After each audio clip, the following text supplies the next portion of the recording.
قد يسرنا القرآن للذكر فهل من مدكر۔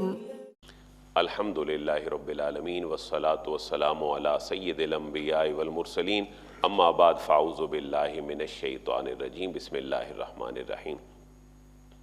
قابل احترام 28ویں پارے میں سورۃ الجمعہ کی کل 5 آیات مبارکہ ہم نے دیکھی تھیں۔ اس کی ٹوٹل 11 آیات ہیں اور 2 رکوعات پر یہ مشتمل ہے۔ ابتدائی جو اس کا رکوع ہے پہلا، جس کی ابھی 3 آیات باقی تھیں، اس کا لب لباب یہ تھا کہ اہل کتاب خصوصاً یہودی اپنے علاوہ کسی کو معتبر آدمی نہیں سمجھتے تھے، اور اللہ تعالیٰ کی جو امانت تھی آسمانی احکامات کی، اس کی صحیح طور پر بجا آوری نہیں کرتے تھے۔ تو اللہ تبارک و تعالیٰ نے بنی اسرائیل سے نبوت اور جو آسمانی امانتیں تھیں وہ لے لیں، اور نبی پاک علیہ السلام کے خاندان بنی اسماعیل میں آپ کو اللہ نے آخری نبی بنا کر بھیجا۔ حضرت عیسیٰ علیہ السلام تک بنی اسرائیل کے اندر ہی یہ نبوت کا سلسلہ جاری رہا، اور کم از کم کوئی 70,000 کے قریب جو انبیاء ہیں وہ حضرت یعقوب علیہ السلام کی اولاد میں حضرت بنی اسرائیل میں حضرت عیسیٰ علیہ السلام تک آتے رہے۔ تو ان کا پورا واقعہ سورہ بقرہ، سورہ آل عمران اور دوسری صورتوں میں موجود ہے۔ اب یہودیوں کو یہاں کہا گیا کہ تم چونکہ اس امانت کو اب اٹھانے کے لیے نااہل ثابت ہو گئے، تو ہم نے تم سے یہ بڑا بوجھ لے لیا، اب ہم نے دے دیا ہے بنی اسماعیل کو۔ اور پھر ان کے بارے میں بڑی سخت مثال دی گئی کہ تم تو ایسے ثابت ہوئے تورات کو اٹھانے میں اور تورات کو اپنی زندگی میں داخل کرنے میں جیسے گدھے کے اوپر کتابیں لاد دی جاتی ہیں، لہٰذا اب یہ جو بڑا بوجھ ہے یہ مسلمانوں کو اللہ نے دے دیا۔ تو یہ جو 3 آیات باقی ہیں ان میں یہودیوں کو یہ کہا گیا کہ تم تو کہتے ہو ہم اللہ کے بیٹے ہیں، ہم اللہ کے بڑے سگے ہیں، ہم اللہ کے بڑے قریب ہیں۔ تو موت سے بھی یہودی ڈرتا تھا، اور آج بھی یہودی موت سے ڈرتا ہے۔ قرآن مجید فرقان حمید نے بڑے واضح الفاظ میں یہ بات کی ہے کہ یود احدہم لو یعمر 1000 سنہ، ہر یہودی یہ چاہتا ہے کاش میری عمر 1000 سال ہوتی، میں لمبا جیتا۔ موت سے ڈرنا قرآن مجید کی جو خاصیت ہے وہ خصوصاً اہل کتاب میں سے اللہ نے یہودیوں کی بیان کی ہے، اور 1000 سال کا باقاعدہ فگر بھی جو ہے وہ کوٹ کر دی ہے۔ یہاں انہیں کہا گیا کہ اگر تم اللہ کے بڑے ہی دوست ہو تو ذرا موت کی تمنا کرو نا کہ مرو، ہم مرتے ہیں۔ تو تم مرنے سے ڈرتے ہو، پتہ چلا تم جھوٹے ہو، لیکن جس موت سے تم ڈرتے ہو یہ موت تمہیں ضرور آ کے رہے گی، اور تم نے اللہ کو جا کے جواب دینا ہے۔ یہ کل کے رکوع کی 3 آیات ہیں۔ اعوذ باللہ من الشیطان الرجیم، بسم اللہ الرحمن الرحیم۔ قل یا ایھا الذین ہادوا، قل اے حبیب کریم آپ فرمائیے ان کو، یا ایھا الذین، اے وہ لوگو، ہادو جو تم یہودی بنے ہو۔ تو بنی اسرائیل میں سے ہی ایک شخص کے نام پر ہی ان کا پورا قبیلہ یہودی مشہور ہوا، یہودا اس کا نام تھا، بس وہ قبیلہ ہی اسی یہود کے نام سے جو ہے وہ آگے یہ وربلائز کر دیا گیا، یہ پاسٹ انڈیفینٹ بنا دیا گیا، جو یہود کا ناؤن تھا اس کو وربلائز کر دیا گیا۔ آپ فرما دیجئے اے یہودیو، جو یہودی کہلانے کے دعوے کرتے ہو، ان زعمتم انکم اولیاء للہ، ان زعمتم، اگر تمہیں یہ زوم ہے، یہ لفظ ہم اردو میں بھی بولتے ہیں، اگر تمہیں یہ زوم ہے، اگر تمہیں یہ گمان ہے اور تمہیں یہ یقین ہے کہ انکم اولیاء للہ، انکم کہ بے شک تم ہو اولیاء للہ، اللہ تعالیٰ کے بڑے پیارے، اللہ تعالیٰ کے بڑے ولی اور اللہ تعالیٰ کے بڑے دوست ہو، من دون الناس، اور دوسرے لوگ ایسے نہیں ہیں، تم ہو، تو فتمنوا الموت، موت کی ذرا تمنا کر کے دیکھو، ان کنتم صادقین، اگر تم سچے ہو تم ایسا بھی نہیں کرو گے، اور یہ جھوٹ ہے جو تمہارے عمل سے عیاں ہے، دعوے تمہارے اور ہیں، عمل تمہارا اور ہے۔ وَلَا يَتَمَنَّوْنَهُ أَبَدًا بِمَا قَدَّمَتْ أَيْدِيهِمْ، یہ اس کی ریزن بیان ہو رہی ہے، یہ موت کی تمنا کیوں نہیں کریں گے، مرنا پسند کیوں نہیں کریں گے۔ وَلَا يَتَمَنَّوْنَهُ، اے حبیب یہ کبھی بھی اس کی تمنا نہیں کریں گے، آبادہ کبھی بھی تمنا نہیں کریں گے۔ وجہ بما قدمت ایدیہم، بوجہ اس کے ما قدمت جو وہ پہلے بھیج چکے ہیں، ایدیہم یہ ایک جملہ بولا جاتا ہے جو ان کے ہاتھ پہلے آگے بھیج چکے ہیں، یعنی جو وہ کسب کر چکے ہیں، جو وہ عمل کر چکے ہیں، اس وجہ سے وہ کبھی بھی اس کی تمنا نہیں کریں گے۔ پتہ چلا یہودیوں کی ہسٹری بڑی کروشل سی ہسٹری ہے، انبیاء کے بھی قاتل ہیں، اللہ تعالیٰ کے احکامات کو بھی جھٹلانے والے ہیں، تو ہمارے سروں کے اوپر مسلط اس لیے ہیں کہ ہم خود اس قابل نہیں رہے کہ ہم دنیا میں ایک ترقی والی قوم بن سکیں۔ واللہ علیم بالظالمین، اور اللہ تبارک و تعالیٰ علیم خوب جاننے والا ہے۔ اللہ عالم نہیں بلکہ علیم ہے۔ عالم کا معنی بھی جاننے والا ہوتا ہے، لیکن علیم کے اندر اس سے زیادہ علم کا معنی پایا جائے، مبالغہ کا صیغہ ہے۔ اور واللہ علیم، اللہ تعالیٰ خوب جاننے والا ہے بالظالمین، ظالموں کو۔ تو ان کا یہ ظلم تھا۔ ظلم بڑے لمبے لمبے ہیں۔ سب سے بڑا ظلم جو ہے وہ شرک ہے۔ یہودی شرک میں مبتلا تھے، عیسائی شرک میں مبتلا تھے۔ اللہ تبارک و تعالیٰ نے اس کی وجہ سے ان کی بزدلی کو آشکارا کیا۔ پتہ چلا اللہ کے علاوہ کسی سے امید لگانے سے انسان کمزور ہو جاتا ہے اور وہ موت سے بھی ڈرتا ہے۔ قل ان الموت الذی تفرون منہ فانہ ملاقیکم، قل اے حبیب کریم آپ انہیں یہ بھی فرما دیجئے، ان الموت، بلا شبہ وہ موت، الذی تفرون منہ، تفرون کا ہم اردو میں بھی معنی کرتے ہیں، فرار اختیار کرتے ہو، جس سے تم بھاگتے ہو، فانہ ملاقیکم، پس بے شک جو وہ موت ہے، ملاقیکم، تم سے لاقی، یہ یلقا کا معنی ہوتا ہے ملنا، وہ تم سے ملنے والی ہے۔ تم جہاں بھی جاؤ گے تمہیں جا کر موت سے ملنے کی ضرورت نہیں ہے، موت تمہیں بھی ملنے والی ہے، خود آ کے ملے گی۔ ثم تردون، پھر تمہیں لوٹایا جائے گا، الی عالم الغیب، اس ذات کی طرف جو عالم الغیب و شہادہ ہے، جو پوشیدہ اور ظاہر ہر چیز کا جاننے والا ہے۔ فَيُنَبِّئُكُمْ، پھر وہ تمہیں آگاہ کرے گا، بما کنتم تعملون، جو اعمال تم کیا کرتے تھے ان سے پھر وہ تمہیں آگاہ بھی کرے گا۔ تو یہ پہلے رکوع کی جو بات تھی یہ ختم ہو گئی۔ یہ رکوع، یہ سورت دو مضامین پر مشتمل تھی۔ پہلے اہل کتاب، اب مسلمانوں کو یہ ایک اصلاح جو ہے وہ کی جا رہی ہے۔ مسلمانوں کے اوپر جمعہ کی نماز ہوئی جب حضور ہجرت کر کے مکہ سے مدینہ آ رہے تھے۔ ابھی حضور مدینہ داخل نہیں ہوئے تو پہلے قباء میں پہنچے، آپ نے قباء میں قیام فرمایا، وہاں پر مسجد بھی تعمیر ہے۔ حضور نے اس کی فضیلت بھی بیان کی ہے کہ جو بندہ گھر سے طہارت کرے اور یہاں آ کے 2 رکعت پڑھے، اللہ تعالیٰ اس کو مقبول حج عمرے کا ثواب دیتا ہے۔ وہ بنیادی طور پر استنجا جو ہے نا، یہ حدیث مبارکہ ہے کہ وہ کسی پتھر اور ڈھیلے سے نہیں کرتے تھے، وہ استنجا کرتے ہوئے جو ہے نا وہ پانی استعمال کر کے اپنی طہارت کا خوب اہتمام کرتے تھے۔ ان سے حضور نے پوچھا اللہ تعالیٰ تمہاری طہارت کے عمل سے بڑا خوش ہے، کیا کرتے ہو تم؟ انہوں نے کہا حضور ہم تو پانی سے طہارت کرتے ہیں۔ اب جو حدیث ہے نا اس کو ذرا لنک کریں ان کے اس عمل سے کہ وَمَن تَطَہَّرَ فِي بَيْتِهِ، حضور نے فرمایا جو بندہ اپنے گھر سے طہارت کرے اور یہاں آئے، کیونکہ یہ پاکیزہ لوگ ہیں، یہاں آ کے گند نہ کرو، اپنے گھر سے وضو کر کے آؤ۔ اب بھی جتنے قباء میں جاتے ہیں وہ گھر سے وضو کر کے جاتے ہیں، مطلب گھر سے مراد یہ ہے کہ قباء کی حدود نہیں بلکہ حرم کے اندر سے یا کہیں ہوٹل سے ہی وضو کر کے جانے کا جو ہے وہ زیادہ ثواب ہے۔ لیکن کوئی نہیں اگر جا سکتا، اس کو عرضہ ہے تو وہ وہاں بھی کر سکتا ہے، لیکن اللہ نے ان کے اس عمل کو بڑا پسند کیا۔ تو قباء میں حضور نے پہلا جمعہ ادا کیا، اور یہ جو صورت ہے میں نے کل عرض کیا تھا یہ نازل کب ہوئی ہے؟ فتح خیبر سے پہلے نازل ہوئی ہے اور صلح حدیبیہ کے بعد ہے۔ صلح حدیبیہ 6 میں ہے، خیبر 7 میں ہے، تو یہ 6-7 ہجری کے دوران یہ کے اندر نازل ہوئی ہے۔ تو مسلمان کتنا عرصہ جمعہ پڑھ چکے تھے؟ جو کچھ 6 سال کے قریب تو مسلمان جمعہ پڑھ چکے تھے۔ مسلمانوں کے جمعے کا ڈیکورم یہ تھا کہ وہاں آج تو ہوتی ہے خطبہ پہلے اور اس کے بعد نماز ہوتی ہے، پہلے نماز پہلے تھی اور خطبہ بعد میں تھا۔ ایک دفعہ یہ ہوا کہ لوگ دور سے جمعہ پڑھنے آتے تھے حضور کی بارگاہ میں، تو اسی بہانے کوئی تجارت بھی ہو جاتی تھی، لین دین ہو جاتا تھا۔ کسی قبیلے کے پاس کوئی گھی ہوتا تھا وہ لے آتا تھا، دوسرے قبیلے کے پاس کھجوریں ہوتی تھیں وہ لے جاتا تھا۔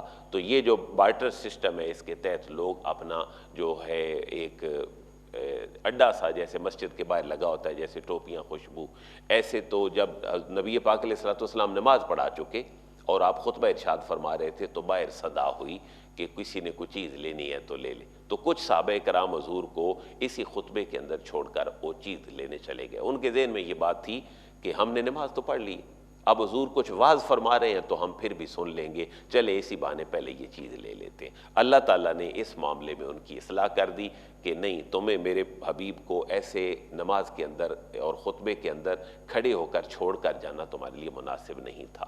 اب اس چیز کو بدل دیا گیا، پہلے تم نے میرے حبیب کی بات سننی ہے، اس کے بعد تم نے نماز پڑھنی ہے۔ تو یہ جمعہ کا جو لیکچر اور خطبہ ہے یہ تاریخ اسلام میں بڑی اہمیت کا حامل ہے، اور تعلیم بالغاں کا ایک پورا سیشن ہے کہ جمعے کا لیکچر ہے ہی بالغوں کا لیکچر، اور بچے تو ویسے ہی مستثنا ہیں۔ 7 سال کی عمر میں بچے کو نماز پڑھنے کا حکم دیا جائے اور 10 سال میں اگر وہ نہ پڑھے تو سختی سے پڑھائیں، لیکن بالغ تو ابھی تک بھی وہ نہیں ہوا، بالغ تو اس نے 14-15 سال کی عمر میں ہونا ہے۔ تو بلوغت کے جو مسائل ہیں، جمعہ تو ویسے ظاہر ہے ایک اوورآل عمومی لیکچر ہے جو اپنی حیثیت کھو چکا ہے بہت ساری جگہوں پر۔ ویسے ایک سروے آیا تھا بہت عرصہ پہلے کہ پاکستان کی 80% جو آبادی ہے وہ مذہبی رہنمائی اپنی جمعے کے لیکچر سے حاصل کرتی ہے۔ تو آپ دیکھ لیں کتنے سارے لوگ آتے ہیں، کتنے وقت میں آتے ہیں، کتنے شوق سے سنتے ہیں، مولوی صاحب موضوع کس طرح کا اختیار کرتے ہیں، پریکٹیکلی لوگوں کے لیے اور سوسائٹی کے لیے کتنا مفید ہوتا ہے۔ تو بڑی جو ہے نا وہ ناگفتہ بے حالت ہے، کوئی اتنی بہتر حالت نہیں ہے۔ ہماری رمضان کی تراویح بھی ایسے ہی ہوتی ہے، جو حافظ جلدی پڑھائے گا بھئی یہ تراویح بڑی اچھی ہے، حالانکہ قرآن کا دور ہے اور ہم نے اس کو لرن کرنا ہے، اور اس کو لرن کرنا ہی بڑے، یہ صرف رمضان میں ہی موقوف نہیں ہے، یہ تو 24 گھنٹے کا معاملہ ہے کہ مسلمانوں کی زندگیوں میں قرآن ہونا چاہیے۔ تو یوں جو مسلمانوں کی یہ جمعہ کا معاملہ تھا اس کے اندر تھوڑی سی امینڈمنٹ ہوئی، اسی لیے آپ دیکھتے ہیں کہ جمعے کے خطبے کی بڑی اہمیت ہے۔ حضور نے فرمایا 2 بندے اگر جمعے کے دوران باتیں کر رہے ہوں اور تیسرا بندہ ان کو کہے اس کو یار ایسے نہ کرو، خاموش ہو جاؤ، خطبہ ہو رہا ہے، تو وہ بھی گناہ گار ہے جس نے چپ کروایا۔ وجہ کہ یہ حالت نماز ہی ہے 2 خطبے جو حضور ارشاد فرماتے تھے۔ آج پھر امت کے اندر یہ معاملہ جو ہے وہ علماء کے سپرد ہے۔ تو کچھ جمعے کے متعلقہ مسائل ہیں، اذان کب ہونی چاہیے، کتنی ہونی چاہیے، اہل حدیث حضرات کا موقف کچھ اور ہے اور جو مقلد حضرات ہیں ان کا موقف کچھ اور ہے۔ تو دوسری اذان جو ہے وہ حضرت عثمان غنی کے دور میں رائج ہوئی ہے۔ تو اس طرح کی باتیں اجتہاداً اور اجماعاً امت کے اندر رائج ہیں، لیکن بات پھر بھی وہی ہے، یہ جتنے اختلافات ہیں یہ فرض کے اختلاف نہیں، حرام کے اختلاف نہیں، واجب کے بھی نہیں ہیں، یہ مستحب اور غیر مستحب ہونے کے۔ ظاہر ہے ایک اذان اگر صحابہ کے دور میں شروع ہوئی ہے تو وہ سنت بھی تو ہم اس کو نہیں کہہ سکتے، لیکن صحابہ کا عمل ہے، اور حضور نے فرمایا کہ میری پیروی بھی لازم ہے اور میرے بعد میرے صحابہ کی پیروی لازم ہے۔ تو اذان ویسے بھی سنت ہے، اذان فرض نہیں ہے۔ کسی مسجد میں اذان ہو بھی نہ کسی وجہ سے تو پھر بھی نماز ہو جاتی ہے وہاں، ایسا مسئلہ نہیں۔ یا ایھا الذین آمنوا اذا نودی للصلاۃ من یوم الجمعہ فاسعوا الی ذکر اللہ۔ یا ایھا الذین آمنوا، اے ایمان والو، اذا نودی، جب بلایا جائے، یہ ایکٹیو نہیں بلکہ پیسو وائس ذکر کیا گیا جس کا اردو میں لفظ ہے ندا، ووکیشن۔ اے ایمان والو جب بلایا جائے للصلاۃ، نماز کے لیے، من یوم الجمعہ، جمعہ کے دن۔ تو جمعہ لفظ نہیں ہے، اصل لفظ جو ہے پروننسیشن ہے جمعہ، جیم کے اوپر ہی پیش، میم کے اوپر، باقی اردو میں ہم جیسے پڑھتے رہیں گناہ نہیں ہے، اصل لفظ یہ ہے۔ فاسعوا الی ذکر اللہ۔ فاسعوا، سعی یسعی جو ہے اس کا معنی چلنا نہیں ہے، مشی یمشی کا معنی چلنا ہے۔ تو سعی یسعی کا معنی ہے تھوڑا سا تیز چلنا، جیسے صفا اور مروہ میں تھوڑی سی سعی کی جاتی ہے ایک جگہ پر، جہاں وہ اب میلین احدرین ہے، جہاں وہ گرین لائٹس لگی ہوئی ہیں، تو تھوڑا یعنی جلدی آؤ۔ یہ تاکیداً کہا ہے کہ جب جمعے کی اذان دے دی جائے تو فاسعوا الی ذکر اللہ، اللہ کے ذکر کی طرف تھوڑا جلدی آ جاؤ۔ وذروا البیع، واو کا معنی اور ذرو، ترک کر دو، البیع، خرید و فروخت۔ یہاں بھی ایک مسئلہ سمجھنے والا ہے۔ آج کے دور میں روایات کچھ بدل گئی ہیں، آج اتنی مسجدیں بن گئی ہیں کہ ایک مارکیٹ کے آدھے لوگ ایک جگہ پہ جمعہ پڑھ سکتے ہیں، اسی مارکیٹ کے دوسرے آدھے لوگ دوسری جگہ پہ بھی جمعہ پڑھ سکتے ہیں۔ تو بیع کا ترک کرنا فرض نہیں ہے، بیع ہوتی رہے، آدھے لوگ جمعہ یہاں پڑھ لیں، آدھے لوگ کہیں اور پڑھ لیں۔ مارکیٹوں میں بھی ایسے ہی ہوتا ہے، اعظم مارکیٹ ہے، مختلف جگہیں ہیں، تو وہاں قریب قریب کافی مسجد ہیں، دکان بند کرنے کی ضرورت نہیں، 2 بندے ہیں تو ایک بندہ یہاں جمعہ پڑھ لے، بیٹھا رہے، دوسرا ادھر پڑھ لے۔ لیکن اس کے اندر ایک بات ضرور ہے، اور وہ بات کیا ہے، آپ ان لوگوں کو فیسیلیٹیٹ کر رہے ہوں گے جو جمعے کے لیے نہیں آ رہے، لیکن حسن ظن رکھیں تو ممکن ہے انہوں نے بھی کہیں پڑھ لیا ہو، انہوں نے بھی کہیں جلدی پڑھ لیا ہو اور سامان لے کے کہیں 300 کلومیٹر دور جانا ہو، تو یہ پاسبل ہے۔ وذروا البیع، خرید و فروخت ترک کر دو۔ ذالکم خیر لکم، یہ تمہارے لیے بڑا بہتر ہے، ان کنتم تعلمون، اگر تم کچھ سمجھو، علم رکھو تو تمہارے لیے بڑا بہتر ہے۔ اب جو نماز پڑھ چکو تو خوب کاروبار کرو، اللہ کا فضل تلاش کرو۔ فَإِذَا، فا کا معنی پھر، اذا جب، قُضِیَت پوری ہو جائے، الصلاۃ نماز، جب نماز پوری ہو جائے تو فَانتَشِرُوا فِی الْأَرْضِ، منتشر ہو جاؤ زمین کے اندر، پھیل جاؤ، خوب اللہ کا رزق تلاش کرو۔ وَابْتَغُوا مِن فَضْلِ اللَّہ، اللہ کا رزق تلاش کرو۔ وَاذْكُرُوا اللَّهَ، اور کثرت سے جو ہے وہ ذکر کرو اللہ کا، کثیرہ، بڑی کثرت کے ساتھ۔ لَعَلَّکُمْ تُفْلِحُونَ، تاکہ تم فلاح پا جاؤ. یعنی دیکھیں نا، اسلام کہیں ایک چھوٹے سے کمرے میں بیٹھ کر کو 20-25 سال تسبیح پڑھنے کا حکم نہیں دے رہا. بھائی نماز پڑھو، اللہ اللہ خیر صلی اللہ، کاروبار کرو، اللہ کا ذکر کرو، حلال حرام کا خیال رکھو، یہی تمہاری زندگی ہے. یہ وہ اگلی بات ہے جو اس بات کی طرف اشارہ ہے. وَإِذَا رَأَوْا تِجَارَةً أَوْ لَهْوًا، واو کا معنی اور اذا، جب، رأو انہوں نے دیکھا، یعنی چند لوگ جو اٹھ کر چلے گئے، یہ ان کے واقعے کی طرف اشارہ ہے. وَإِذَا رَأَوْا، اور جب بعض لوگوں نے دیکھا، تجارتاً، وہ تجارت کو جو باہر صدا آئی تھی، اور لہون یا کوئی تماشا وغیرہ لوگوں کا تھا، تو انفدوا الیہا، انفدوا وہ چلے گئے، الیہا اس کی طرف، وہ اس کی طرف چلے گئے. وَتَرَكُوكَ قَائِمًا، واو کا معنی اور تارکو انہوں نے چھوڑا، کا آپ کو، قائمہ کھڑا ہی، محبوب آپ کھڑے ہو کر خطبہ دے رہے تھے اور اس دوران ہی وہ آپ کو چھوڑ کر چلے گئے. اب یہاں پر ایک اور بات ہے کہ خطبہ کھڑے ہو کر کیوں دیا جاتا ہے؟ اسی وجہ سے کہ قرآن نے اس کی طرف اشارہ کیا ہے. حضور کی سنت ہے کھڑے ہو کر خطبہ دینا. جو پہلے اردو کا لیکچر ہے یہ لوگوں کی اصلاح کے لیے، وہ جو 2 خطبے ہیں وہ انتہائی کمپلسری ہیں، اور جو انتہائی کمپلسری ہیں وہ ہمیں سمجھ کوئی نہیں آتے، عربی میں ہوتے ہیں نا. اب وہ ان کا ڈیکورم ہی بدل گیا ہے، ورنہ نکاح، طلاق، شادی بیاہ، خوشی غمی، کھانا پینا، لباس، ایوری تھنگ آپ کے ان 2 خطبوں کے اندر ہی ہو جو ہمارے عربی کے اندر ہے. لیکن عربی ہمیں سمجھ نہیں آتی تو ہمارے اردو کے اندر لیکچر ہوتے ہیں. کوئی پرشین کنٹریز میں رہتا ہو تو وہاں پرشین میں ہو جائے لیکچر، کہیں انگلش میں ہو جائے. یہ 2 خطبے چلے، سنت رہے کہ عربی کے اندر ہو. پھر یہ جو خطبے ہیں نا، یہ خطبے بھی بے نہیں حضور نے نہیں پڑھے جو ہم پڑھتے ہیں. ہم تو ان کے اندر صحابہ کے نام لیتے ہیں، حضور نے تو صحابہ کے نام نہیں لیے. حضرت ابوبکر، حضرت عمر، حضرت عثمان، حضرت علی اور اہل بیت کا ذکر ہے، سید کائنات کا ذکر ہے. یہ خطبے حضور نے تو نہیں پڑھے، یہ خطبے صحابہ نے بھی نہیں پڑھے. اس کے بعد جب امت کے اندر عقائد کا اختلاف آ گیا، بہت سارے فرقے بن گئے، تو اہل سنت کا جو ایک فکر تھا، اہل سنت بھی اب تقسیم ہو گئے، 50-50 گروہ اہل سنت کے بن گئے پاکستان کے اندر بھی. انہوں نے اپنے خطبوں کے اندر یہ اپنے عقیدے لوگوں کے سامنے رکھے. بھائی ہم کون ہیں؟ اللہ کو مانتے ہیں، ہم رسول اللہ کو مانتے ہیں، ہم صحابہ میں سے پہلا صحابی حضور کا خلیفہ حضرت ابوبکر کو مانتے ہیں، پھر عمر، پھر عثمان، پھر علی، پھر حضور کے وہ چچا اہل بیت جو صاحب ایمان ہیں ان کا باقاعدہ نام لیا جاتا ہے. سید کائنات کا نام ہے، حسنین کریمین کا نام ہے. کیونکہ واقعہ کربلا ہوا تو بہت سارے لوگ اس میں اہل بیت کے بھی خلاف تھے، اور بنو امیہ کی ریپلیسمنٹ بنو عباس سے یہ واقعہ کربلا کی وجہ سے ہی تھی. لوگوں نے ہمدردیاں لی اہل بیت کی. بنو امیہ کا اقتدار 132 ہجری میں ختم ہوا اور بنو عباس آئے، تو یہ پھر باقاعدہ جمعے کا خطبہ سنی ممبروں کے اوپر لوگوں کے سامنے جانے لگا. سنی ممبروں سے مراد ہمارے کو بریلوی نہ لیے جائیں کہ یا کو دیوبندی اہل حدیث نہ لیے جائیں. سنی وہ جو اہل تشیع کے مقابلے میں تھے اور تاریخ میں پورا ایک سلسلہ تھا، جیسے آٹومن امپائر تھے، یہاں سارے لوگ تھے، وہ سارے سنی اسلام کے قائل تھے، جو صلاح الدین ایوبی وغیرہ سارے لوگ تھے. تو وَتَرَكُوكَ قَائِمًا، اور آپ کو کھڑا چھوڑ دیا.